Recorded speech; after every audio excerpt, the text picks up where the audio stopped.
So here we are, the 10th season of the show, and the show's 9th anniversary. Wait, what? So this is something to discuss at some point, but to celebrate 10 years of the show, the production team decided to do the obvious and create a story where all three incarnations of the Doctor came together to fight a common foe. The Three Doctors is a first for the show, and will both set a trend and create a new type of story that the show will use several times in its long history. So let's get into this revolutionary serial and bring all three Doctors together to face a dangerous new foe. Now there's only one place to really begin with this serial, and that's the anniversary itself, and how not quite an anniversary it is. So the serial was made to celebrate the 10th season, an anniversary of the show, but due to the show now airing at the beginning of the year, it meant that the serial would be in the wrong half of the year, which is fine, but due to the airing date slowly moving a day backwards throughout the 70s to keep the airing seasons the same distance apart, it means that part 1 aired on the 30th of December 1972, which is the year of the 9th anniversary of the show. Now in retrospect this really doesn't mean anything, as you can watch the serial whenever these days, although it's definitely an oddity for the serial, and something which would be fixed somewhat in later specials. But with the odd air date sorted, let's get into the plot, which is quite something.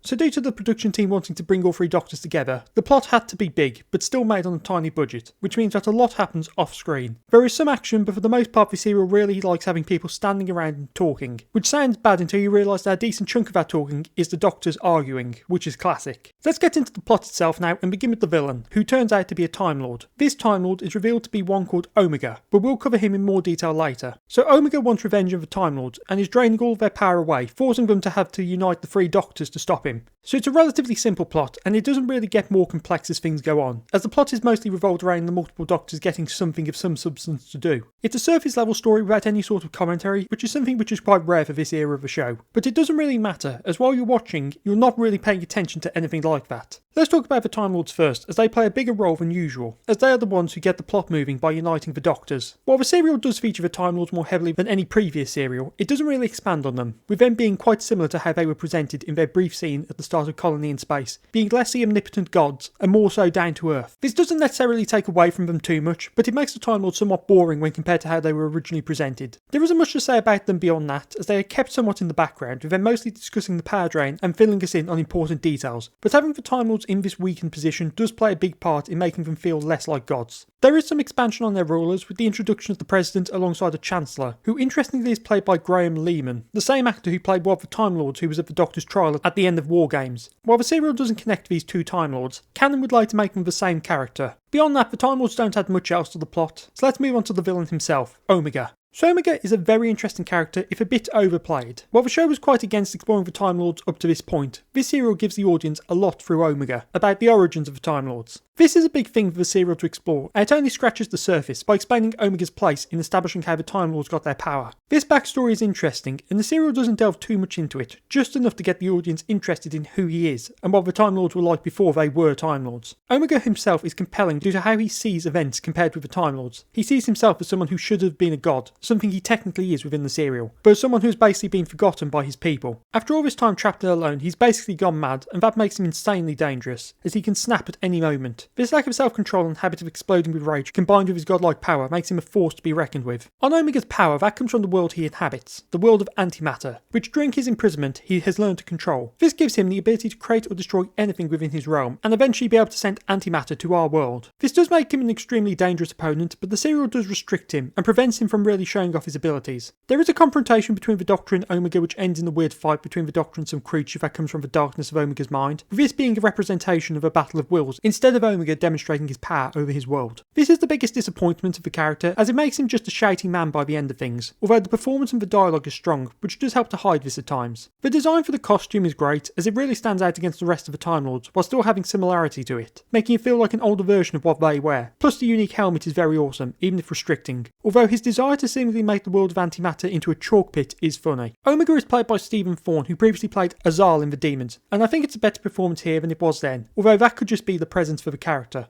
Now let's talk about the unit presence. Now unlike with the previous season, the unit has a presence throughout the serial, in the form of the Brigadier and Benton, who spend a great deal of time with the second Doctor. Benton especially is strong here, with him being involved with the multiple Doctors aspect from when it begins, which works well as he of course met the second Doctor, something the serial acknowledges. Having someone who knew the Doctor in his previous incarnation alongside the new one is a great idea to have here, as it allows for someone other than the Doctor to act as a person who can back up the Doctor's claims. This also works well when he has to back up the Doctor's claims to the Brigadier who missed his arrival. The comedy from Benton also works well well in this serial, as pairing him up with the clown of a doctor works well, with them being a bit of a comedic duo at times. On top of that, this also marks Benton's first time in the TARDIS, and in fact it's his only time going in the TARDIS, which means we get his reaction, which is pure gold. Well, Sergeant, aren't you going to say that it's bigger on the inside than it is on the outside? Pretty obvious, isn't it?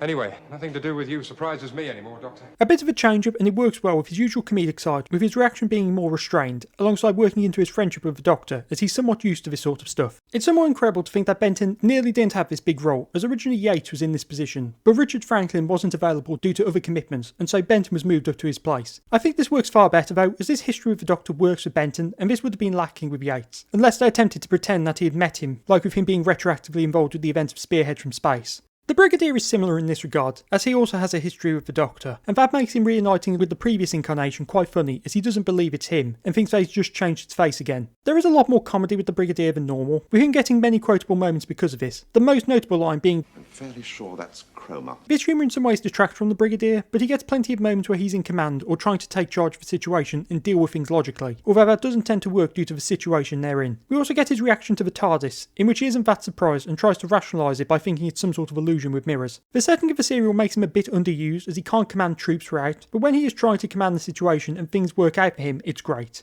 Despite the multiple Doctors, Jo is the only companion in the serial, which means that she gets plenty of time to shine without having to share the spotlight. For the majority of the serial, she's with her Doctor in the world of antimatter, which means she doesn't get a lot to do other than stand around and listen to explanations. The setting really limits her, but despite that she still gets opportunities to show off what makes her great, lately being able to find a way out of the cell by giving the Doctor the ideas to challenge Omega's willpower. That's the biggest moment, and that feels like it for her, as the multiple Doctors aspect does dominate the serial. There are two side characters who are also involved due to being captured by Omega by accident, but there isn't much to say about them. One of them is somewhat an instigator of events due to him being captured immediately, but then he disappears for ages before finding everyone in the world of antimatter, while the other is a scientist who has no reaction to what's happening around him. These two don't feel all that important in the grand scheme of things, and really don't add anything to the plot other than being the instigators of the events on Earth, which could have been started in some other way. So now we have the Doctor, who is very strong. Having him paired up with his previous incarnations really shows another side to him that hasn't been seen before, his own inner turmoil of sorts. This serial really likes pairing him up with his immediate previous incarnation, and arguing with him due to their different perspectives. The respectable gentleman incarnation and the cosmic hobo being basically completely opposed to each other despite being the same person is really funny to see and really demonstrates how different the Doctor becomes. The back and forth between him and two is great throughout, but we also get a lot of time with him and Omega, which really shows us more of him. We also get him doing a bit of magic, which is fun if a bit strange in the grand scheme of things, but does fit in with what we saw in Colony in Space with the coin trick.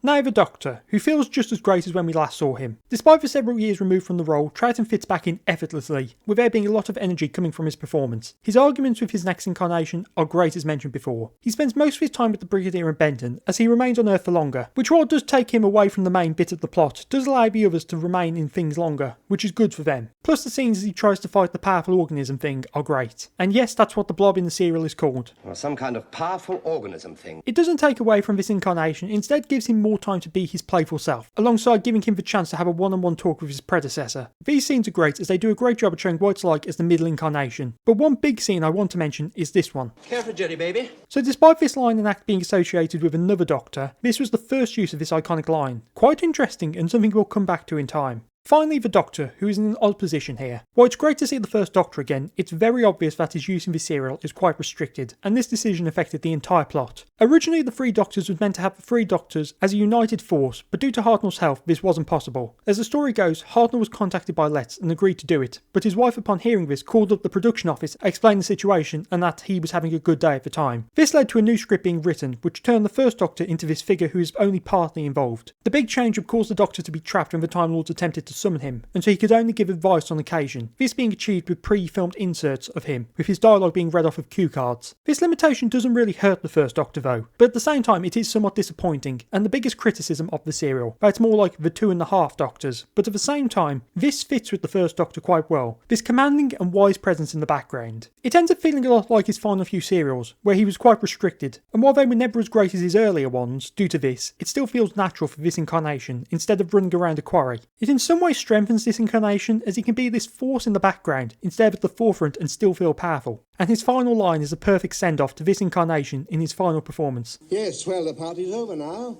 You young men and I go back to our time zones. Though considering the way things have been going, well, I shudder to think what you'll do without me. The last few things to talk about don't really fit into their own categories, so I'll talk about them generally. The first being the Time Lords pulling the Doctor from his timeline. So as we all know, the first time the Doctor encountered the Time Lords after he left his home world was in the War Games. But this serial conflicts with that by having both previous incarnations having interacted with the Time Lords in some capacity. Now in the case of the first Doctor, there isn't any way out to explain this, but in the case of the second Doctor, that is far more interesting. While it wouldn't be an idea that was fully developed until later, this is the origins of Season 6B, a hidden season of sorts, in which the second Doctor continued on after his trial, but we'll come back to this someday when it's far more prominent. Then there's the end of the Doctor's exile. So after 3 seasons of being trapped on Earth, as a reward for his assistance, the Doctor is given a new dematerialisation circuit and his knowledge is restored. This brings an end to the Doctor's exile, and we'll see the show slowly move away from the Earth-based format, although this will take a few years. This change up to the show does spell the end of UNIT, but for the moment they're still a prominent aspect of the show, and we'll see how they're used in the future because of this. So on the behind the scenes, we haven't too much to discuss, as the biggest thing was the major script rewrites, which we've covered in the Hartnell section. The restoration is something I'd usually discuss as per tradition, but at this point things have taken a turn. From this serial onwards, with the exception of 2 episodes, every episode exists in the form of its original master tape. Now I will cover these 2 exceptions when we come to them, but I think that this section has finally reached its end. But the big thing to talk about with the behind the scenes is Pertwee and Troughton's working relationship, as these two initially didn't get on at all. They differed in their acting processes, with Pertwee learning his lines word perfect, while Troughton had a tendency to ad-lib, saying something to the effect of the line. And beyond that, Pertwee would want the camera focused more on him than the monsters. While this did make the process of making the serial somewhat difficult, the two would eventually get along and become great friends, which would lead to them playing up this idea of them disliking each other at public events years later, which makes the two of them feel just like their incarnations. The only other thing to talk about is a lack of a Troughton-era companion, as there were attempts to get Fraser Hines back to play Jamie, but he was unable to do due to other work, which is something which will come up again a decade later. Zoe was considered early on but wasn't written in, as it was considered that there would be too many companions, which while it would have been great to see either of these two again, I think the fact that this is still a unit story allows Troughton to have some familiar faces to bounce off of anyway. So the 3 Doctors is a bit of a mixed bag. It is quite a simple story which consists mostly of people standing around and talking for long periods, something which would usually make for a bad serial, but just the quality of the dialogue between the different incarnations alongside the unit characters makes it seriously fun to watch. The villain is interesting and does allow for some exploration of the Time Lords and gives a glimpse into their origins. The flaws of the serial are clear, and yes, nostalgia is a powerful thing, but it feels impossible to hate this serial and not call it a classic due to the format it created and giving us one final performance from Hartnell. But with the Doctor's exile over, he attempts to take Jo to Metabolus 3, but seemingly lands on a ship on Earth, which mysteriously disappeared before soon being attacked by a creature that has been extinct for millions of years. Next time, Carnival of Monsters.